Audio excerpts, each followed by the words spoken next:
नहीं, अब दिल्ली को बंद जाम करने का इंशाअल्लाह इरादा रखते हैं, लेकिन इस कानून को वापस कराकर दम लेंगे।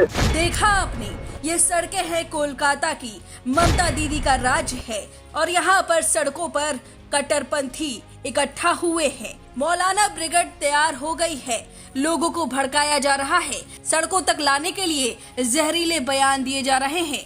एक तरफ जहां मोदी श्रीलंका पहुंचे हैं, मोदी को सच्चे मुसलमान भेंट दे रहे हैं, गले लग रहे हैं, प्यार लुटा रहे हैं, तो उनके ही देश के कट्टरपंथी सच्चे मुसलमानों को बरगला रहे हैं, उन्हें सड़कों तक ला रहे हैं और इस तरह से मुहिम शुरू करने की कोशिश कर रहे हैं। उन्हें नहीं पता कि वक्फ बिल आखिर क्या है, कुछ भी नहीं पता, बावजूद इसके सड़क पर आज कोहराम मचा रहे हैं। देश में शांति बहाल नहीं होने देना चाहते, इनके दिमाग में केवल नफरती सोच है और ये सब खुलेआम होने दिया जा रहा है।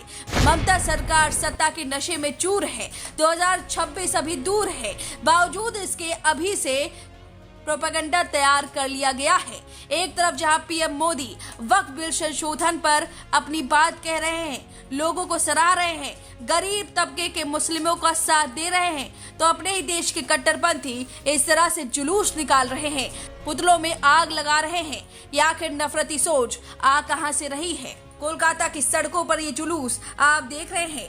दीदी राज में वक्फ जोरदार हो रहा है, वहीं ममता दीदी के राज्य में जाधवपुर कॉलेज में रामनवमी मनाने के लिए रोक है, लेकिन सड़क पर नमाज पढ़ना कोई गलत बात नहीं।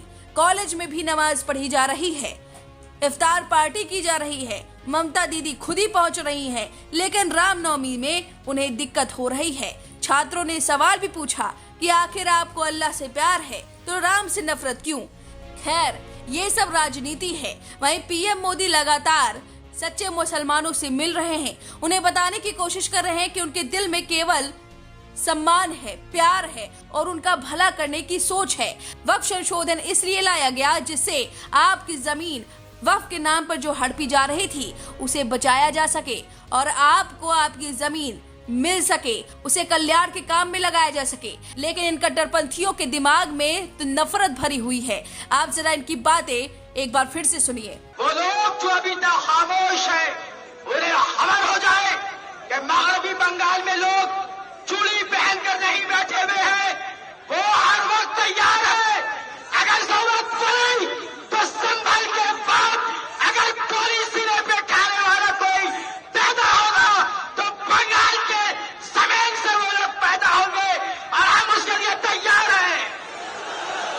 क्या आप तैयार हैं? क्या आप तैयार हैं?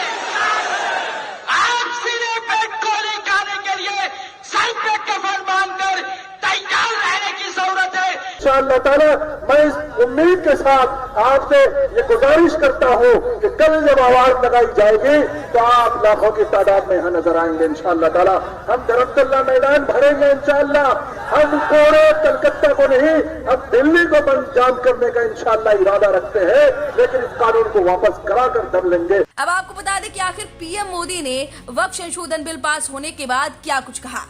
उन्होंने कहा कि हम प्रत्येक नागरिक की गरिमा को प्राथमिकता देने के लिए प्रतिबद्ध हैं। इसी तरह हम एक मजबूत, अधिक समावेशी भारत का निर्माण भी कर सकते हैं।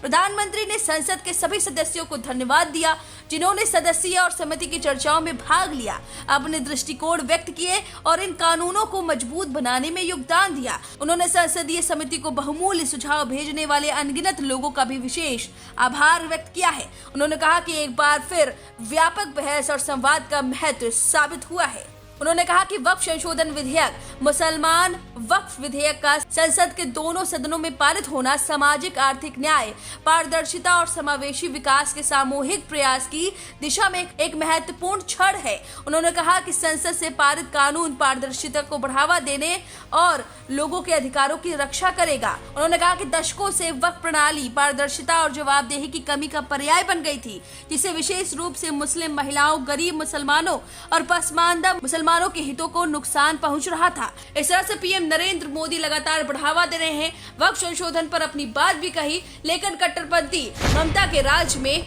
सड़कों पर उतरे हैं और मौलाना ब्रिगेड लगातार नफरती सोच उनके दिमाग में भर रही है। ये सोच देश व्यापक हो जाए उससे पहले इसे रोकना होगा, लोगों को बताना होगा, जागरूक करना होगा और ये काम अल्पसंख्यक मंत्री किरण रिजिजू भलीभांति कर रहे हैं। फिलहाल इस खबर पर आपकी जो भी राय है कमेंट करके जरूर बताएं। वीके न्यूज, राष्ट्र के नाम।